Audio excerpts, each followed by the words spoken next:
D'autres qui se veulent pessimistes disent non, vous êtes à peine 20%. Toujours est-il que, si vous voulez, une partie importante du Maroc actuel est divisée en trois par le Rif, le Tamazight et le Tachekri. Ce que les gens oublient souvent. Ça, c'est grave parce qu'ils peuvent même avoir, si vous voulez, un comportement de rejet. Si vous allez au Niger, pratiquement la moitié de la population est berbère et locutrice.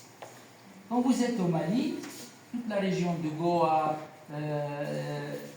toute cette région, la partie, pratiquement les 2/3 nord, c'est aussi une région habitée par des berbères, des Peuls et quelques tribus arabes.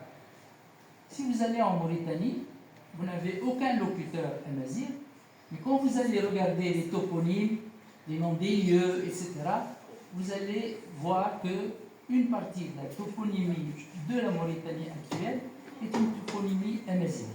Vous voyez? Donc ça, c'est un peu le cadre général, si vous voulez. Comment,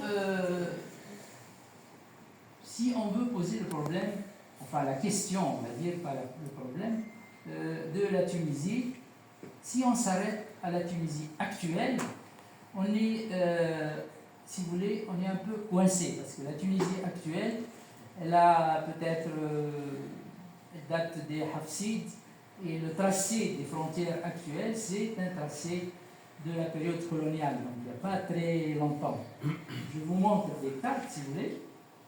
Voilà une carte. La partie verte, c'est le royaume de Massinissa. La partie rouge, c'est un royaume mort. Et la partie violette, c'est le territoire de Carthage au IIe siècle.